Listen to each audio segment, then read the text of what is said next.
Troisième sorte de mariage, Matthieu 13, 22. Traduction King James française.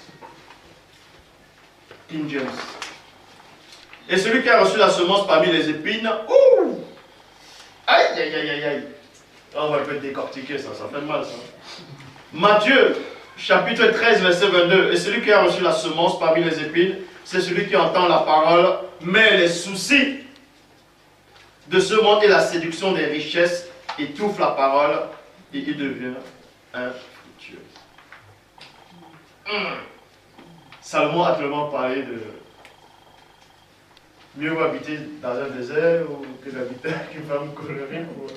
Mieux vaut... Bon, réciproquement, hein, quand il parle de la femme, c'est aussi... Non, ne vous sentez pas seulement visé par les femmes. Ici, là, c'est les épines. Parce que quand Dieu a créé la terre, il a créé les fruits pour ça. Il a béni, il a trouvé que ça était bon. Et à cause de la chute, il a dit il y aura des épines. Et oui. Donc, dans un mariage, quand il y a les épines, on va dévoiler comment ça correspond à quoi, ça correspond, comment ça se passe. Ouh, c'est chaud. Dans un mariage, tout le temps des gens colériques. Les épines, c'est quoi? Ça symbolise quoi? Vous voyez peut-être sur internet, vous voyez, ah tiens, voilà une soeur, elle est gentille, elle chante bien, elle a une belle voix, j'aime bien sa voix. Mais tu as jamais entendu sa voix quand elle est en colère. Tu t'arrêtes juste sur cette facette-là. Tu dis, bon, elle, c'est elle qui me plaît.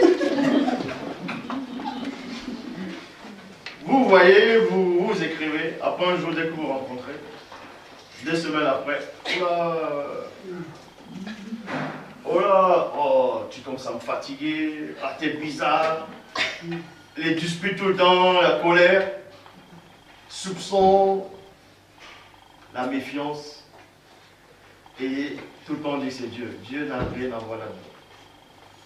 Dieu n'a rien à voir là-dedans. Vous voyez, il y a les femmes qui veulent toujours dominer le mari.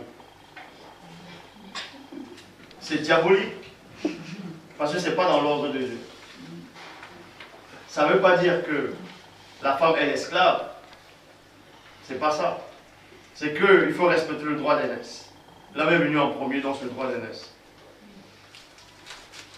C'est aussi simple que ça. Parce que l'homme, la femme vient de l'homme. Donc la femme est comme son enfant.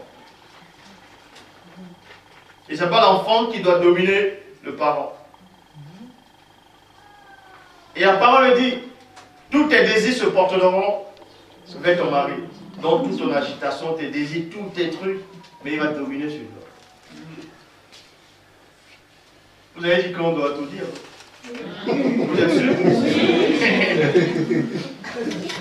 Quand Dieu dit, il dominera sur toi, c'est dans tout. Ah, vous avez dit, mais comment dans tout? Comment dans tout? Tous tes désirs se porteront vers ton mari, mais lui dominera sur toi, donc sur tous tes désirs.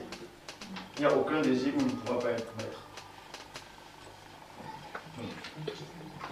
Donc, concernant le mariage, dans tout. J'avais fait une vidéo à l'époque, c'est l'impuissance de l'homme dans le mariage. Ça peut choquer, mais c'est comme ça. Même pendant, voilà, c'est l'homme qui doit dominer. Parce que la parole dit, tous tes désirs se porteront vers ton mari et il dominera sur toi.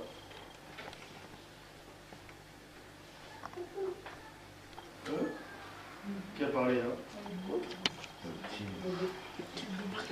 Donc, dans un mariage, si ce n'est pas solidifié par la parole, c'est mort. Vous aurez beau faire la paix, le désordre va revenir tout le temps. Si vous faites les efforts pour vous apprécier, ce n'est pas de Dieu. Mais ce qui vient de Dieu est naturel. Ah oui, il n'y a pas d'effort. Si vous allez voir un psy, ce n'est pas de Dieu. Si vous allez voir une autre personne pour arranger, ce n'est pas de Dieu. Ça ne vient plus de Dieu.